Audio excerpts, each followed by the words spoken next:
One sentence. Soft. Respectful. Excuse me, ma'am. I'd like to order my meal, please. The flight attendant's head snaps toward him. Her eyes raked over his skin, his hoodie, his backpack, and her whole face contorted in open disgust. Order a meal? You? Look at yourself. You're filthy.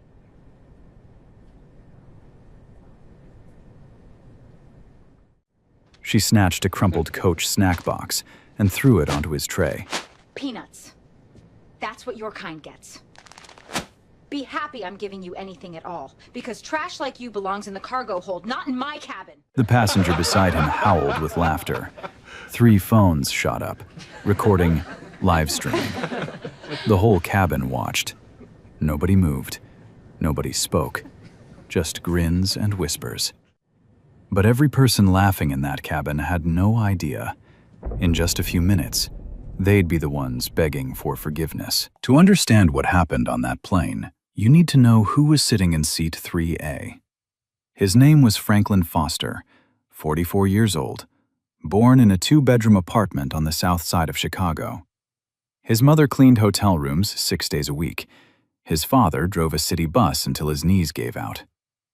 Franklin grew up knowing the exact sound of exhaustion: Mama's shoes dragging across the kitchen floor at midnight, Daddy's hands shaking around a coffee mug at 5 in the morning. Nobody handed Franklin anything. He worked through college on a maintenance scholarship, mopping floors between classes. Graduated top of his class in business. Took a job at a tiny regional airline that flew prop planes between cities nobody famous ever visited. Started in the mailroom, literally sorting envelopes and pushing carts. But Franklin could see what a company could become. Within 5 years, he climbed to operations manager. Within 8, VP of strategy. And 12 years ago, when that little airline was drowning in debt, Franklin scraped together everything: savings, loans, investors who believed in him, and bought it. He renamed it SkyVault Airlines. Today, SkyVault is one of the 5 largest domestic carriers in America. 46,000 employees, 300 aircraft, routes to over 120 cities, valued at billions. Franklin Foster owns the majority share. But here's what matters. You would never know it by looking at him. The man drives a 12-year-old Toyota Camry, lives in the same 3-bedroom house he bought at 29 before the money came, wears the same hoodies and sneakers every day. No Rolex, no entourage, no private jet. This isn't a disguise. This is who Franklin is. Forbes once called him the billionaire you'd walk right past on the street. He took it as a compliment. He flies commercial first class on his own airline, not to check on anyone, simply because he doesn't see the need for more. A comfortable seat, a quiet flight, a decent meal, that's enough. That Tuesday morning, Franklin made scrambled eggs for his teenage daughter Nadia in their Brooklyn kitchen. They talked about her history project on the Tuskegee Airmen. He kissed her forehead, grabbed his worn backpack, pulled on a Navy hoodie, and headed to JFK. At the airport, no priority lane, no special treatment, a gate agent scanned his pass without looking up. He bought water from a kiosk, sat near the window, and waited like everyone else. Nobody recognized him. Nobody ever does. Now, on that same flight, SkyVault SV412, JFK to LAX, someone else was worth knowing about. Claudia Hayes, 51, Franklin's chief legal officer and one of his oldest friends. She sat in 5C, a few rows behind him. Both headed to LA for a legal meeting, but Claudia knew Franklin's habits.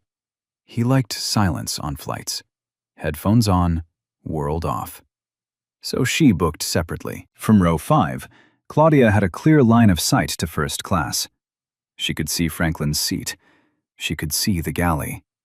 She could see everything. She didn't know it yet, but that view was about to become the most important thing on the aircraft. And then there was Brenda Collins, 38, senior flight attendant with Skyvault for 9 years. Employee records said professional and detail-oriented. Her passengers, the ones who looked like her, gave high marks. But behind the polished smile, Brenda had a pattern. 4 previous complaints from passengers of color, 4 times documented. 4 times the system quietly filed them away and did nothing. Before boarding began, Brenda stood in the crew area flipping through the manifest on her tablet. She tapped seat 3A, glanced at the name, and muttered to a colleague. Another last-minute upgrade, probably. There was no upgrade. Franklin booked first class, full fare. But Brenda had already decided. Nearby, Derek Simmons overheard every word. 52. Hedge fund manager from Greenwich, seat 3B, right next to Franklin. He caught Brenda's eye and smirked. A small nod passed between them. Before the plane left the ground, an alliance had already formed, built on assumption, on prejudice, on the quiet belief that a black man in a hoodie couldn't possibly belong in first class. The cabin doors sealed shut. Engines hummed. Skyvault SV412 pushed back and taxied toward the runway. Franklin put on his headphones, leaned back, and closed his eyes. He had no idea what was coming.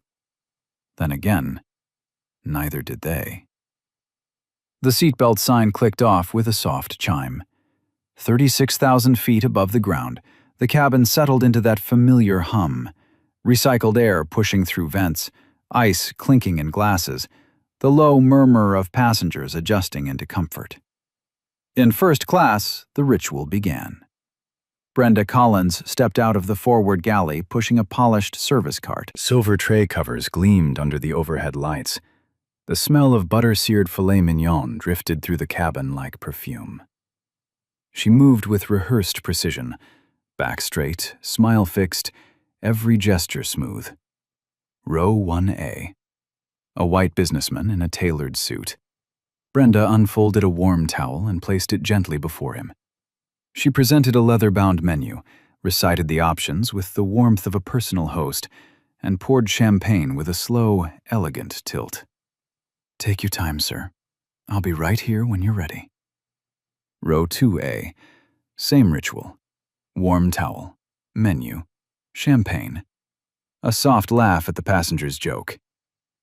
Row 2B. Towel, menu, wine. A warm smile that crinkled the corners of her eyes. Then she reached row 3. Seat 3B. Derek Simmons. Brenda's demeanor brightened like a switch had flipped. Good evening, sir. Welcome to first class. Towel placed like a gift. Menu opened with care. Champagne poured with a lingering tilt. The filet mignon tonight is exceptional. Dry-aged, butter-basted. I personally recommend it with Bordeaux. Derek adjusted his cufflinks. Now that's what I call service. Brenda beamed. You deserve nothing less, sir. And then, seat 3A, Franklin Foster. Brenda didn't stop, didn't slow down, didn't glance sideways. She pushed her cart past 3A as if the seat were empty, as if no human being were sitting there. The wheels squeaked softly on the cabin floor. The scent of warm bread trailed behind her like a taunt only Franklin could smell. Row 4. Towel, menu, champagne. The same greeting, the same radiant smile. She even rested her hand briefly on the passenger's shoulder, a small human touch that said, "You matter." Franklin watched her go. He heard the towel unfold behind him, heard the champagne pour, heard the soft, "Good evening" she gave to every passenger in the cabin. Everyone except him. He looked down at his tray table. Empty. Bare, beige plastic. No towel. No menu. No glass. Around him, the sounds of first class swelled. Silverware on porcelain. Wine swirling in crystal. The satisfied murmur of passengers beginning their meals. Franklin sat in the center of it all with nothing. He waited. Maybe she forgot. Anyone can miss a seat. Flights are busy. People make mistakes. He told himself that. He'd give her a minute. He was a patient man. He'd always been patient. 5 minutes passed. The passenger in 1A finished his appetizer, seared scallop on microgreens. Franklin could smell the lemon butter from 2 rows away. 10 minutes. The couple in row 2 clinked glasses over shrimp cocktail. Brenda appeared beside them with a warm bread basket and whipped herb butter. 15 minutes. Derek Simmons beside him sliced into golden-crusted filet mignon. The knife cut through with no resistance. Juices pooled on the white plate, rich, dark, glistening. The scrape of knife on porcelain cut through the cabin like a whisper, meant only for Franklin. Franklin's tray was still empty. He raised his hand as Brenda passed with a fresh wine bottle. "Excuse me, ma'am. I think you may have missed me. I'd like to see the menu, please." Brenda stopped. She turned slowly. Her eyes traveled from his sneakers, up his faded jeans, across his hoodie, and finally to his face. She held there, studying him, measuring him. "I'll get to you," she said. No warmth, no eye contact. She turned and walked away, the wine bottle cradled in her arm like something precious she needed to protect from him. She didn't come back. 10 more minutes crawled by. Franklin could hear everything with painful clarity. Dessert forks clinking against fine china, a cognac bottle popping open with a rich, hollow sound, amber liquid pouring into crystal snifters, the warm laughter of passengers fully served and deeply satisfied. The cabin smelled like a 5-star restaurant, and he was sitting in the middle of it, invisible. His tray was bare. The flight attendant assigned to his cabin was treating him like he didn't exist. Franklin pressed the call button. The soft chime rang above his seat. Brenda appeared from the galley, arms crossed, jaw tight. She stood over him the way a principal stands over a misbehaving child. "Yes?" "I'd like to order my meal, please," Franklin said. Calm, measured, the kind of calm that takes real effort when your dignity is being stripped away. Brenda stared at him. Then she turned, walked to the galley, and came back carrying a small cardboard box, a coach-class snack box. She set it on his tray with a firm thud. Inside, a granola bar, a packet of peanuts, and a miniature juice box. The kind they hand out in row 38 between the bathroom and the engine noise. Franklin looked at the box, then up at Brenda. Around him, every first-class passenger dined on filet mignon, seared salmon, chocolate lava cake. Crystal glasses caught the light. Cloth napkins folded into triangles rested on laps. Warm bread baskets sat beside dishes of whipped butter. In front of Franklin, a cardboard box with a granola bar. Brenda folded her arms and said it loud enough for the entire cabin. "The first-class meal is for first-class passengers. I don't know how you ended up here, but until we sort it out, this is what you get." She tapped the box with one painted fingernail. "Be grateful." Derek leaned back in 3B, filet mignon still on his fork. He looked at the snack box, then at Franklin, and chuckled slowly. He shook his head with theatrical disappointment. Then he turned to Brenda with approving eyes, the look of a man watching someone handle a nuisance. "Good call," he murmured. "Standards matter." Franklin didn't touch the box. Hands on the armrests, he spoke in a voice so steady it could have leveled a courtroom. "I paid for a first-class ticket. I'm in my assigned seat. I would like the meal I paid for." Brenda tilted her head. The corner of her mouth lifted into something cruel. "Sir, anyone can sit in a seat. That doesn't mean you belong in it." She stepped closer. I've been doing this 9 years. I know who belongs up here and who wandered in by mistake." Her voice dropped. "And sweetheart, you don't." She straightened up and glanced at Derek. "I'm verifying your booking with the gate. If there's a system error, and I'm certain there is, you'll move back to coach. Until then, enjoy your peanuts." She walked away without waiting for a response. Franklin looked at the cardboard box. Granola bar, peanuts, juice box. It sat crooked on his tray, cheap and small, surrounded by the scent of butter, garlic, warm chocolate, all served to everyone in this cabin except him. The elderly black couple in row 5 had watched every second. The woman, silver hair in a tight bun, gripped her husband's hand until her knuckles went white. Her husband sat rigid, jaw clenched, eyes burning with a stillness born from decades of swallowing this exact moment. Across the aisle, a white woman in her 40s, linen blazer, pearl earrings, watched with visible discomfort. Her fork hovered over her plate. She looked at Franklin. She looked at the snack box.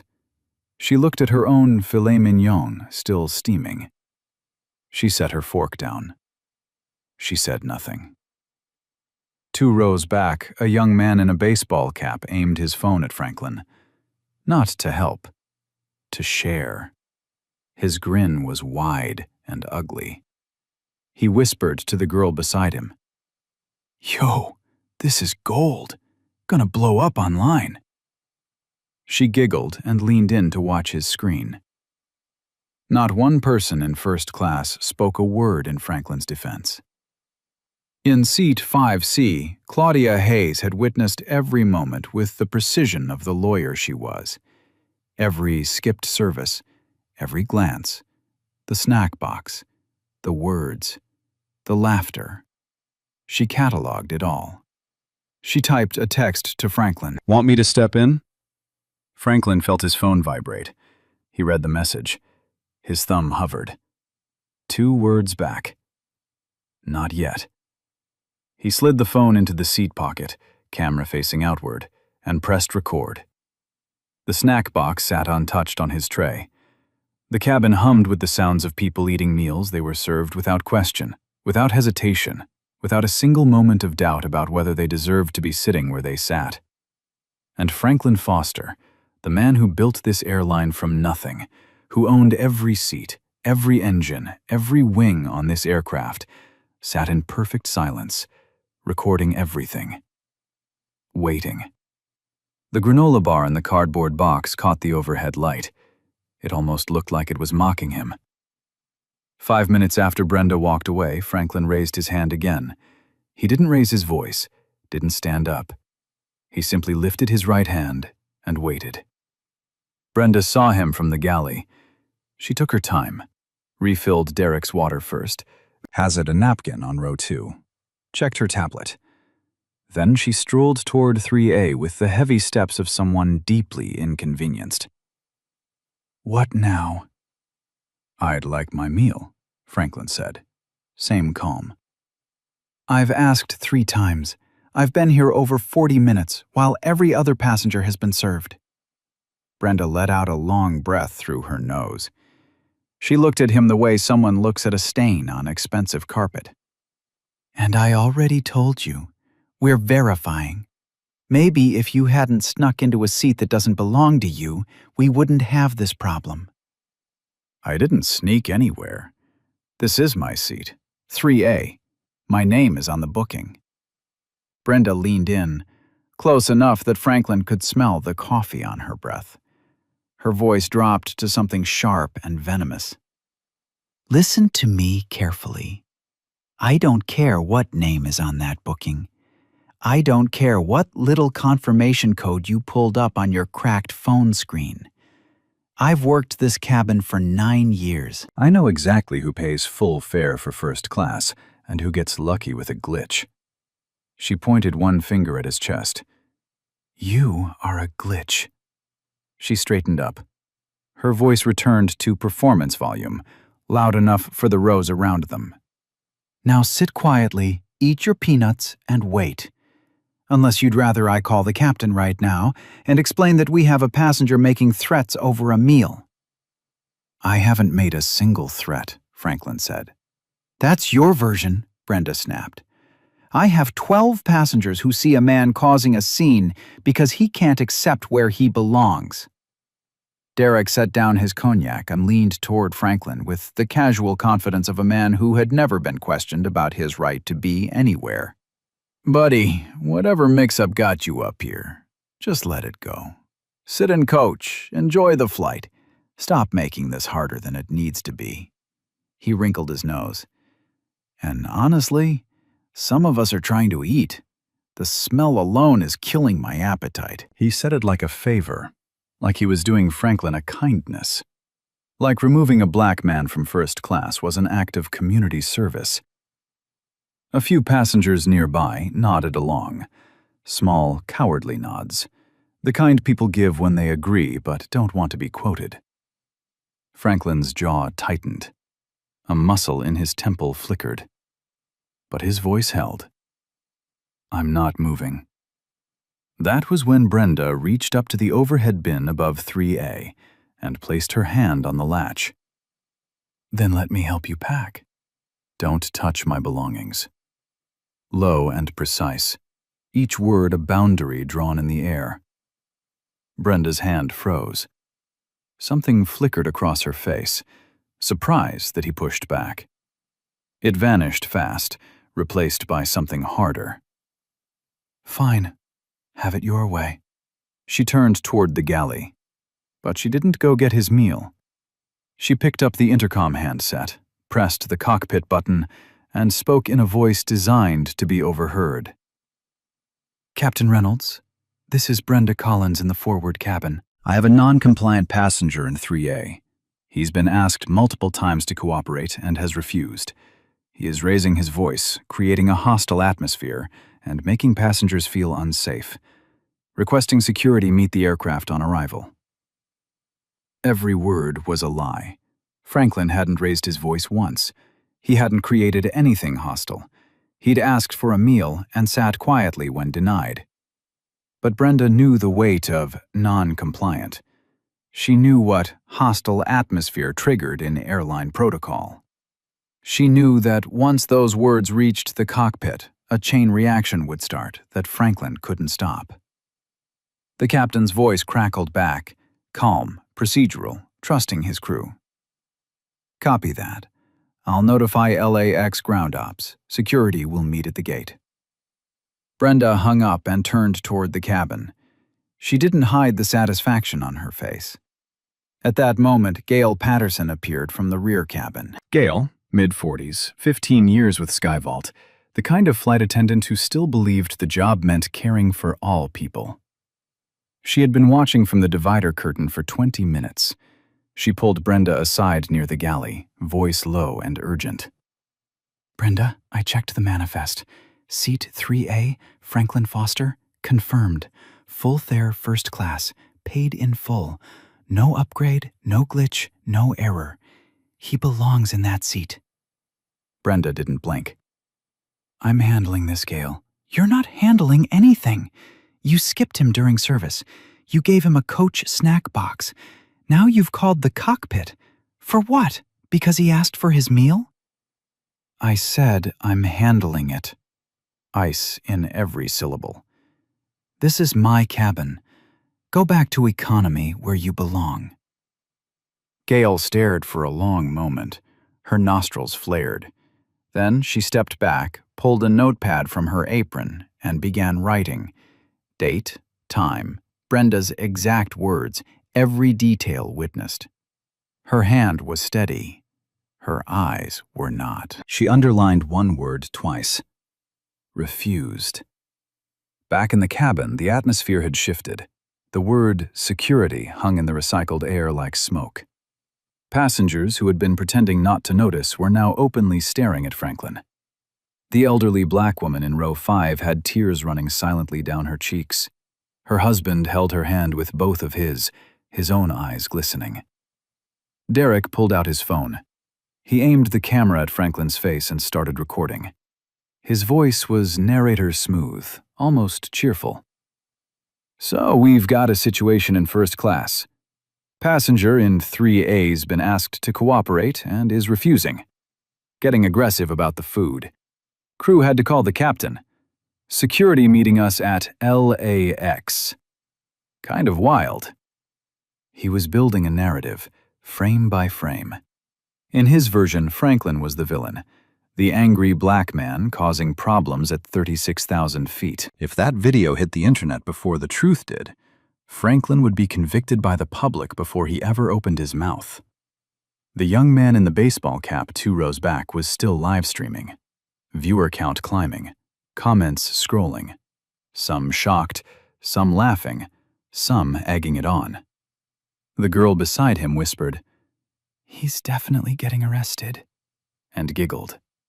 Not one ally in the entire cabin. Not one voice raised in his defense. The white woman across the aisle, the one with pearl earrings who had set her fork down earlier, stared at her lap. She gripped her own hands together.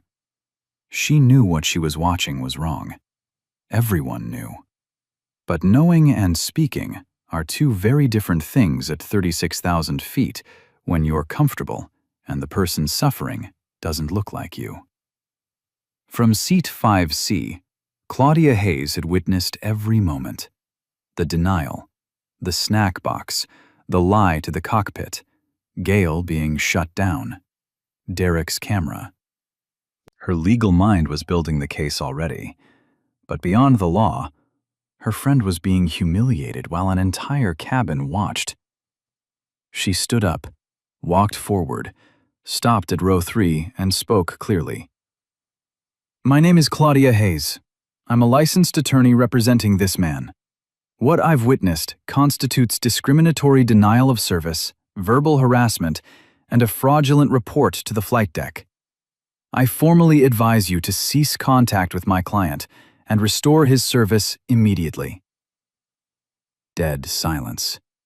Even the engine hum seemed to fade. Brenda blinked, recovered, lifted her chin, and pointed toward the back. "Ma'am, I don't care if you're the Attorney General. Return to your seat or I'll add you to the security report." Claudia held eye contact for 3 seconds. Then she walked back to 5C, sat down, opened her laptop, and began typing. Her fingers moved like weapons on the keyboard. Franklin watched her return. He gave the smallest nod, visible only to her. It said, "Thank you." But not yet. Almost. Brenda smoothed her vest, fixed her hair, and addressed first class with a bright smile, as if nothing had happened. "Ladies and gentlemen, we'll begin descent into Los Angeles in about 90 minutes. Can I refresh anyone's drink?" She looked at Derek, at row 2, at row 1. She did not look at Franklin, not once, as if erasing him from the cabin entirely was the final move in a game she believed she had already won. The snack box sat on his tray, untouched. The granola wrapper caught the overhead light. Somewhere over the middle of America, a man sat alone in a full cabin, denied a meal, denied water, denied basic dignity, while the woman who did it poured champagne for everyone else. Franklin looked at the snack box one last time. Then he looked at Brenda, who was laughing softly with Derek over a fresh pour of cognac. He looked at the phones aimed at his face. He looked at the cabin full of people who had already decided he was the problem. Then he reached into his pocket and pulled out his phone. Not the one recording in the seat pocket, his personal phone. He scrolled through his contacts with a calm thumb, found the name he needed, and pressed call. 2 rings. "Nathan, it's Franklin." On the other end, Nathan Moore, Skyvault Airline's head of operations, sitting in his corner office in Dallas. He straightened up the moment he heard the voice. "Franklin, what's going on?" "I'm on SV412, seat 3A, JFK to LAX. Franklin's voice was low, measured, and absolutely steady. I need you to contact Captain Reynolds in the cockpit directly, right now. Let him know who's sitting in this seat. A pause. Nathan's chair creaked. And Nathan, pull the full service records for the cabin crew on this flight. All of them, before we land. Done. Give me 2 minutes. Franklin hung up. He set the phone on his armrest, face down, and folded his hands in his lap. Brenda had watched him make the call from the galley doorway. She rolled her eyes and muttered something to herself. Another bluff. Another desperate move from a man who didn't belong. She'd seen it before. Passengers threatening to call someone important. It never meant anything. She went back to wiping down the counter. 90 seconds passed. Then the cockpit phone rang. Captain Reynolds picked up. The first-class cabin was quiet enough that passengers in the front rows could hear the faint murmur of his voice through the door. The call lasted less than 30 seconds. Then came a sound no one on that plane expected. The cockpit door opened. Captain Reynolds stepped out.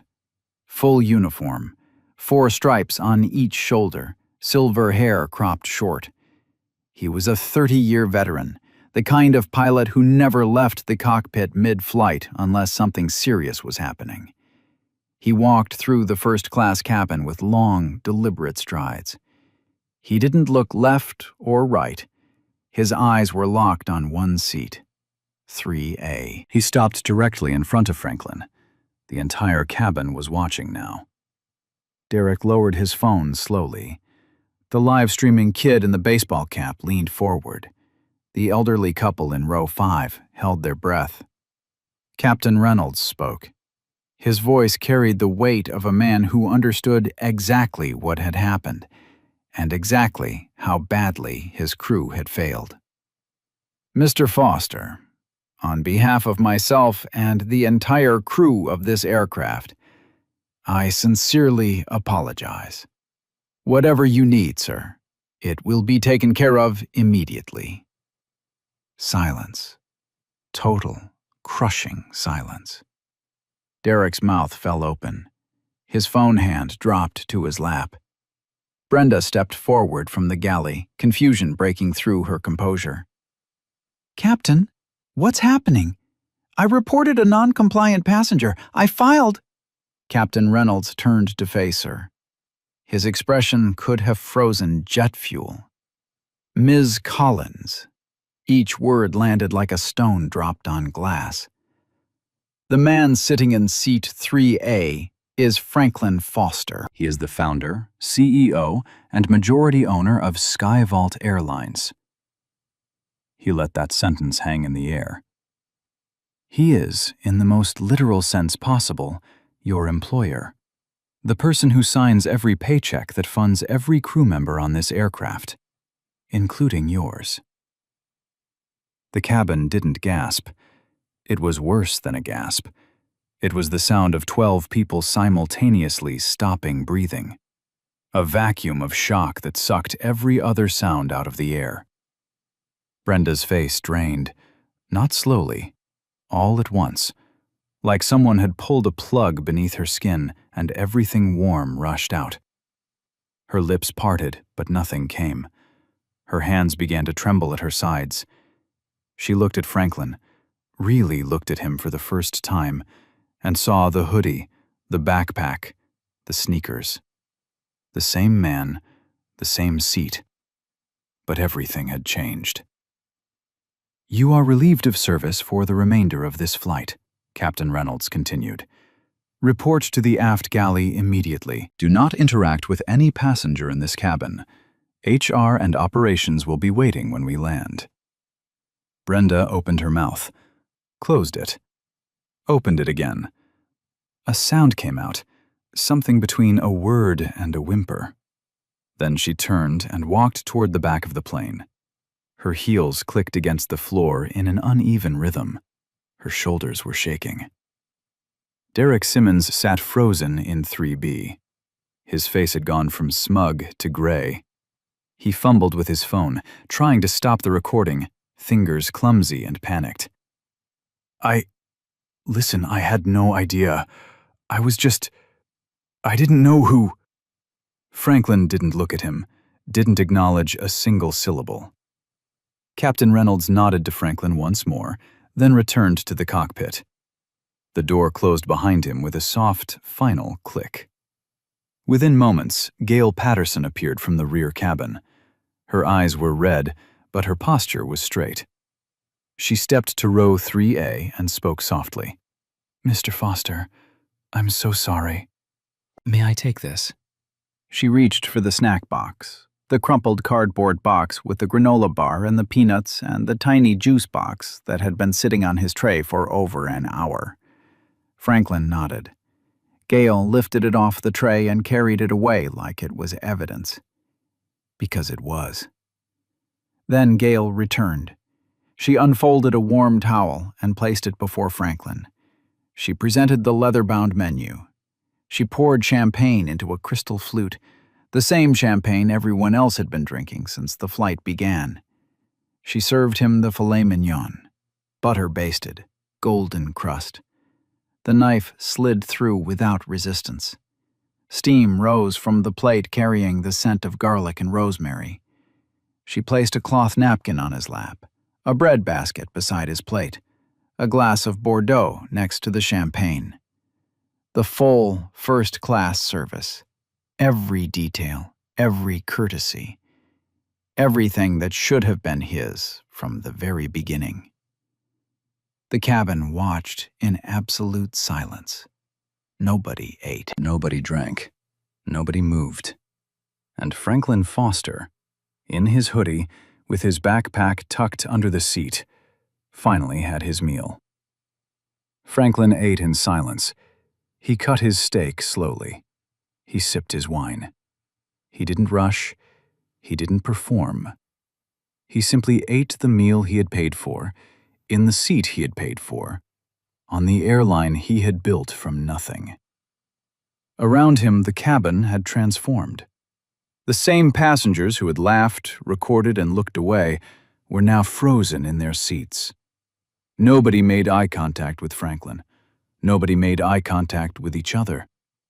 The air felt different, heavier, thicker, like the pressure had changed and everyone's ears were ringing from something they couldn't name. Shame. That's what it was. Shame had flooded the cabin at 36,000 feet, and there was nowhere to hide from it. Derek Simmons sat in 3B like a man strapped to an electric chair waiting for the switch. His cognac sat untouched. His dessert plate, the chocolate lava cake Brenda had served him with such theatrical warmth, had gone cold. A thin skin had formed over the chocolate. He stared at it without seeing it. His phone sat face down on his thigh. The video he had recorded, the one where he narrated Franklin as an aggressive, non-compliant troublemaker, was still saved in his camera roll. 12 minutes of footage that could end his career, his reputation, his entire public life. And he knew it. He opened his mouth twice to speak to Franklin. Both times, nothing came out. The third time, he managed a strangled whisper. "Mr. Foster, I want to sincerely..." Franklin took a sip of Bordeaux. He didn't turn his head, didn't blink. He continued eating as if 3B were empty. Derek closed his mouth and didn't open it again for the rest of the flight. In the aft galley, behind the curtain that separated first class from the rest of the world, Brenda Collins was falling apart. She stood with her back against the cold aluminum wall of the service station. Her vest was unbuttoned. Her hands wouldn't stop shaking. She was talking, fast, breathless, scattered, to Gail Patterson, who stood across from her with crossed arms and a face made of stone. "I didn't know, Gail. How was I supposed to know? He looked like... he was wearing a hoodie. A hoodie. In first class. Anyone would have... You would have thought the same thing. No, Gail said. I wouldn't have. I was just following procedure. There are protocols for verification. I was doing my job. Your job is to serve passengers, Brenda. All of them. You didn't verify anything. I told you his ticket was confirmed. You ignored me. You didn't check the manifest once. Not once. Brenda's voice cracked. It was a judgment call. It was judgment, all right. Gail's voice was quiet, but it cut deep. Just not the professional kind. Brenda slid down the wall until she was sitting on the galley floor. Her knees pulled up to her chest. Mascara tracked down both cheeks. She whispered something to herself. Something about 9 years. About her record. About how this couldn't be happening. But it was happening. And the evidence was everywhere. When the wheels of Skyvault SV412 touched the runway at LAX, the cabin jolted with the familiar screech of rubber on asphalt. But nobody reached for their overhead bins. Nobody unbuckled in a rush. The first-class cabin stayed seated, quiet, waiting, as if they all understood that what came next wasn't going to be ordinary. The plane taxied to the gate. The seatbelt sign dinged off. The cabin door opened. Standing in the jet bridge were 2 Skyvault corporate HR representatives in dark suits, holding tablets. Behind them, Nathan Moore, head of operations, stood with his hands clasped behind his back. He had flown in from Dallas on a company jet that landed 40 minutes before SV412. Brenda was escorted off the plane first. She walked between the 2 HR reps with her head down, clutching her crew bag against her chest like a shield. She didn't look back. The jet bridge echoed with the click of her heels, unsteady now, arrhythmic, nothing like the confident stride she'd had 6 hours ago. She was taken to a private room near the gate. The door closed. She was informed that she was suspended immediately, effective that moment, pending a full investigation. Her crew badge was collected. Her access credentials were deactivated before she left the room. Derek Simmons tried to disappear. He waited until most passengers had exited, then slipped into the jet bridge with his head low and his collar up. He walked fast, eyes on the floor. But Franklin was standing right there. Backpack on one shoulder, phone in his pocket, calm as morning. Derek tried to slide past without being seen. Franklin's voice stopped him. "Mr. Simmons?"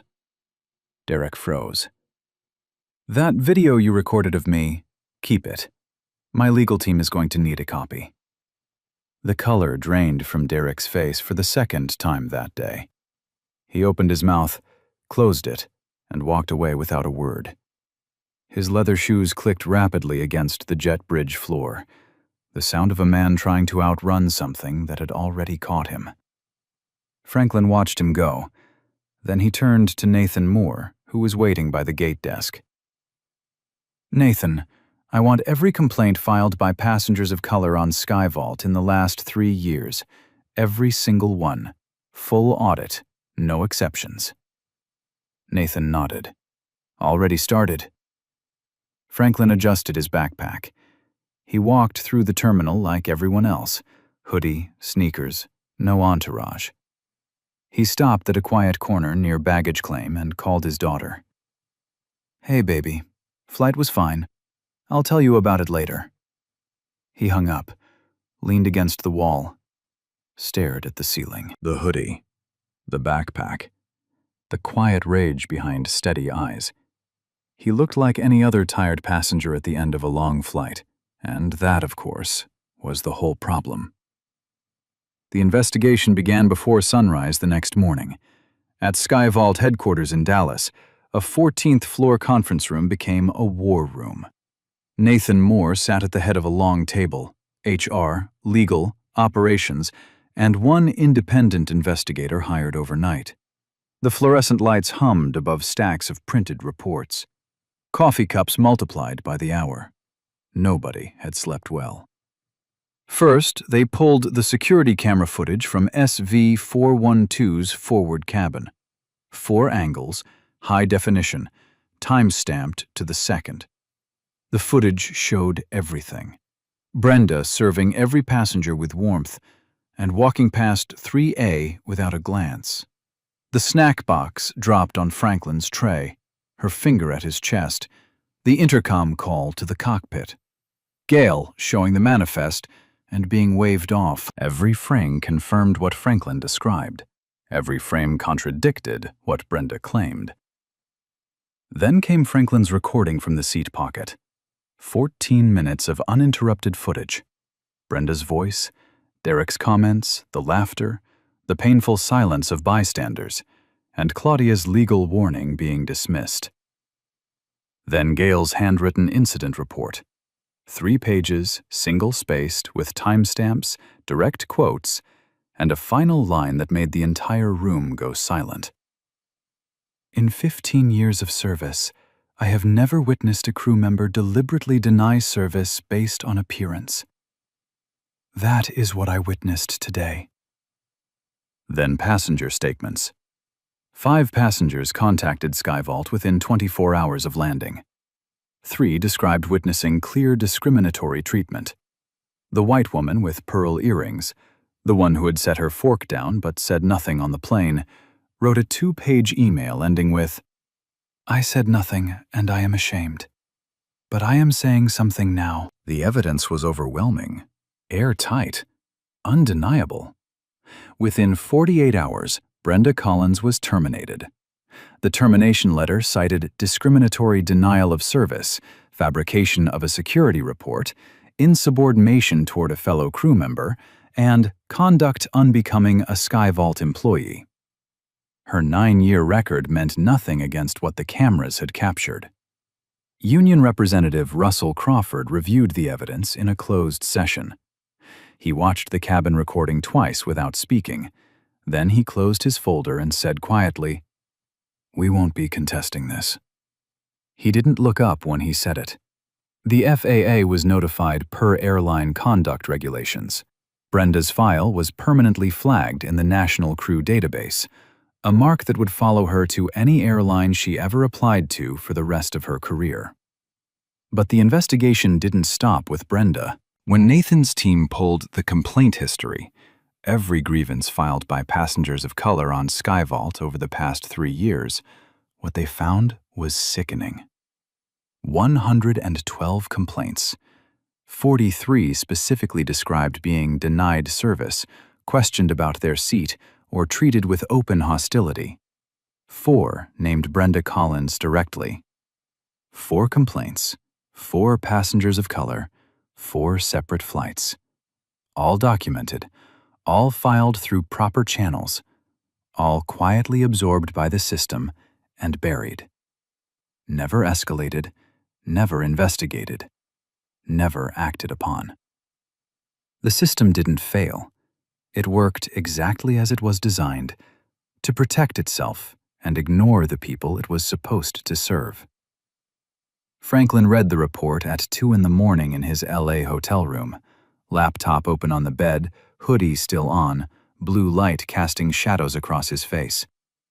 He read each complaint slowly. One was from a mother flying with her 8-year-old son, who had been told to go back to economy where you people are more comfortable. He closed the laptop, pressed his palms against his eyes, sat in the dark for a long time. This wasn't about one flight attendant. This was a system that had learned to look the other way. Meanwhile, Derek Simmons was discovering his problems were only beginning. His video, narrating Franklin as an aggressive troublemaker, hadn't stayed on his phone. He'd texted it to 3 friends before landing. One posted it online. "My buddy caught this crazy guy on his flight, LOL."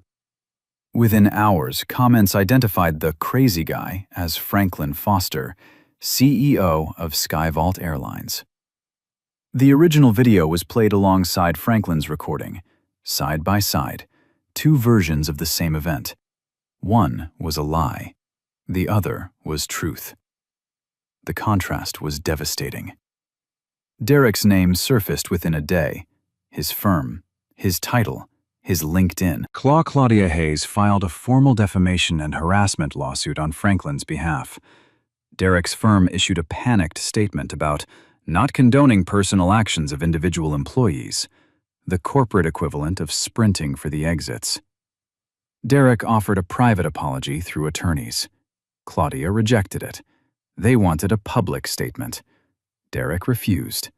The lawsuit moved forward. 2 months later, Derek quietly resigned from his firm's public-facing role as part of an out-of-court settlement. The terms were sealed. His reputation was not. Then came the media. The story broke on social media first. Passenger clips, Franklin's recording, and one photograph of the snack box on his tray captioned, "This is what Skyvault serves a black man in first class." That single image was shared over 2 million times in 48 hours. Denise Taylor ran the story on the evening news. She held up the snack box screenshot while filet mignon plates glowed in the background. The image said everything words couldn't. The hashtag #FlyWhileBlack trended nationally for 3 consecutive days. Civil rights organizations issued formal statements. 2 congresswomen called for a federal review of discriminatory practices in commercial aviation. Brenda gave a tearful interview from her living room couch. No makeup, shaking voice. She said the words people always say when the cameras find them. "I'm not a racist. I made a mistake in judgment. I didn't mean for any of this to happen." But the footage showed a woman who didn't make a mistake. She made a choice. Over and over again. The public saw through every single word. Comments were merciless. The clip was buried within hours. 1 week later, Franklin held a press conference at Skyvault headquarters. He stood behind the podium in his navy hoodie. No suit, no notes, no teleprompter. He didn't play victim. He spoke as a CEO who had found a failure inside his own company and intended to fix it personally. He announced a complete overhaul of bias training. A new anonymous complaint portal monitored by an independent review board. Quarterly equity audits across every route and cabin class. A formal partnership with 2 national civil rights organizations to develop industry-wide service standards. And one more thing. Gail Patterson had been promoted to lead cabin crew trainer, heading the new equity and service integrity program that Franklin personally funded. Gail stood beside him at the podium. She didn't speak. She didn't need to. She had already said everything that mattered, with a notepad, a steady hand, and the courage to write the truth when everyone around her chose silence. 6 months later, the Skyvault Airlines logo hung behind a stage in a ballroom at the Javits Center in New York City. 300 people filled the seats. Airline executives, civil rights leaders, flight attendants, journalists, and passengers who had traveled from across the country to be there. It was the first annual Open Skies Summit, a conference on equity in air travel that had never existed before because no airline had ever cared enough to create it. Franklin Foster walked onto the stage in his navy hoodie. No suit, no tie, no teleprompter. Just him and a microphone. The room fell quiet before he said a single word. He told the story from the beginning. Not the press conference version, not the headline version, the real version. He talked about sitting in 3A and watching every passenger around him get served while his tray sat empty. He talked about the snack box, the crumpled cardboard, the granola bar, the tiny juice box, and how it felt to have it dropped in front of him like scraps for an animal.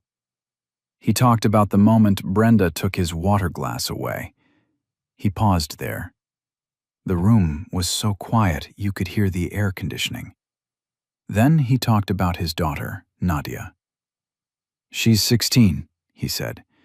She flies on my airline, and I built that airline so people like her could travel with dignity, so she'd never have to sit in a seat she paid for and be told she doesn't belong."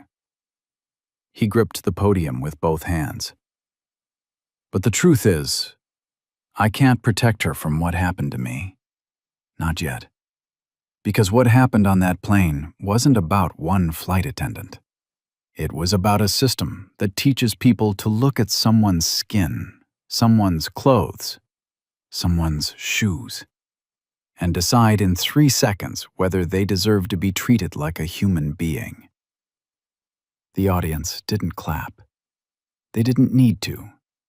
Some were crying. Some were nodding with the slow, heavy recognition of people who had lived this story in their own bodies, on their own flights, in their own lives. Franklin stepped back from the podium. Gail Patterson stood in the front row. Their eyes met. He gave her a single nod, the same quiet nod he'd given Claudia on the plane. It meant the same thing it always meant with Franklin. Thank you. For seeing. For writing it down. For refusing to stay silent. In the months that followed, SkyVault's reforms rippled across the industry. 2 other major carriers adopted anonymous passenger complaint portals modeled on SkyVault's system. The FAA opened a formal review of discriminatory service practices on domestic airlines, the first of its kind in over a decade. 3 universities added the SkyVault incident to their civil rights curriculum as a case study. And in a quiet apartment in Queens, Brenda Collins sat on her couch watching the summit coverage on the evening news. The camera panned across the audience, then back to Franklin at the podium in his hoodie. She stared at the screen for a long time. Then she turned the television off and sat in the dark. Some lessons arrive too late to undo what was done, but they arrive all the same. That's the choice. Every single time. Every single day. So let me ask you, have you ever been denied something you paid for and you knew exactly why? Or have you ever watched it happen to someone else and wished you'd spoken up? Drop your story in the comments. I want to hear it. If this story made you stop and think, hit that like button, share it with someone who needs to hear it, and subscribe, because the next story is coming, and trust me, it hits even harder. Because at the end of the day, justice doesn't always come from a courtroom. Sometimes it starts with one person who refuses to leave their seat. And sometimes it starts with one person who refuses to accept the snack box.